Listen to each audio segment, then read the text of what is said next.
Hello guys, so for today's NBA updates, we will talk about Aaron Gordon of the Denver Nuggets.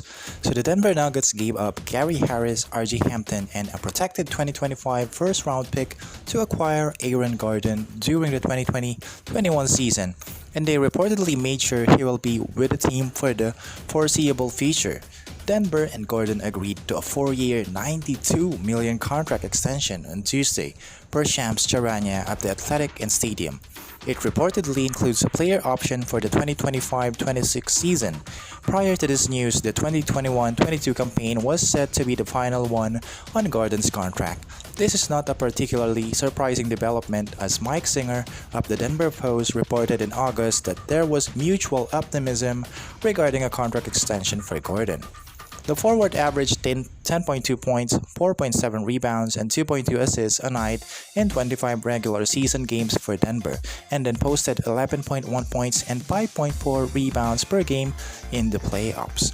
At his best, Gordon is someone who can lead the defense with the versatility to defend multiple positions and the length and athleticism to cut off driving lanes. That's why maybe the Denver Nuggets wants to have an extension with this forward player. John Wall won't play for Rockets this season as team working to trade 5-time NBA All-Star per report. So John Wall will not play for the Houston Rockets this season. For now, the veteran point guard will remain with the team and attend training camp with the expectation that the Rockets will work on a trade, according to Shams Charania of The Athletic. Per Charania, the Rockets recently met with Wall and explained that they prefer to go in a younger direction after adding 4 first-round picks in this year's draft, including number 2 overall selection, Jalen Green. As of now, there are no plans to work on a buyout for Wall, who still has 2 years and $91.7 million left on his contract, the final year of which is a player option that Wall will likely pick up. So Wall was traded to the Rockets last season in a blockbuster deal that saw Russell Westbrook go to the Washington Wizards.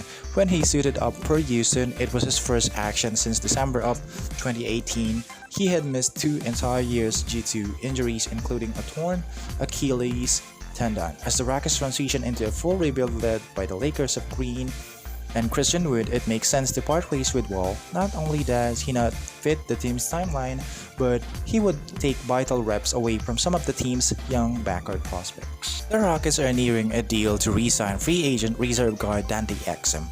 According to Shams Charania of The Athletic, Charania had reported earlier today that Houston was talking to free agent point guards, with John Wall not expected to play for the team this season. Injuries have hampered Exim's time in the league thus far. He was drafted by the Jazz with a 5th overall pick in 2014. The club eventually sent him to the Cavaliers in December 2019, and the Cleveland intern shipped Exim out to the Rockets as part of the 4-team James Harden trade. Though injuries kept him on the bench for the entirety of his 2020-21 Houston tenure, he appeared in just 6 games for Cleveland in this overall during the 72-game 2020-2021 NBA season. On a Houston team not expected to contend for a postseason berth, the 26-year-old could have plenty of opportunity to rebuild his value in the marketplace. Charania observes that Exim averaged 9 points per game and 2.8 assists for Team Australia's bronze medal winning club this summer during the Olympics in Tokyo. So we will see how this guard will do this season. The Philadelphia 76ers will have to move All-Star Ben Simmons eventually, as the team looks to honor his trade request, so now it is a matter of when rather than if. It's tough to figure out the timing of the Simmons trade, but it is coming. They could get a deal done before opening night on October 20, or they could try and bring him back and mend the fences a bit and try again in December, when more of the league will be available for trades following the free agency period. For now, everyone will have to settle for trade suggestion and trade rumors. A new trade suggestion from True Hope has the Sixers moving Simmons to the Indiana Pacers in exchange for Malcolm Brogdon and TJ Warren. Brogdon has been one. He solves the point guard question easily. He's a great leader with 5 years of playoff experience. He is a career 39 3-point shooter, and he knows how to play with elite teammates like Giannis and Domantas Sabonis. Warren was probably the best player in the Orlando bubble last summer. He's hit better than 40% of his threes for 2 years before missing almost all of last year due to a stress fracture in his left foot. He doesn't appear ready to return just yet, but when he does, a Sixers lineup of Brogdon, Danny Green, TJ Warren, Tobias Harris, and Embiid is simply fantastic. This would not be the worst trade in the world due to the versatility that Brogdon and Warren offer, but the Sixers are still looking for an all-star in return for Simmons. It would be a bit of surprise to see President Daryl Morey settle for less. Kareem Abdul-Jabbar on LeBron James breaking his scoring record. It's a source of hope and inspiration. Kareem Abdul-Jabbar became the NBA's all-time leading scorer in 1984 when he passed Wilt Chamberlain. After playing 5 more seasons, the 6-time MVP finished his career with 38,387 points, an astronomical number and the product of a career spanning 2 decades. No matter how untouchable though, records are meant to be broken, and it's something that Abdul-Jabbar is keenly aware of as LeBron James inches closer on the NBA's all-time scoring list. Unlike many who might protectively guard individual accolades close to the chest, the NBA legend is taking a different approach. In fact, he is excited to see it happen, as told in a recent interview with longtime NBA insider Mark Stein.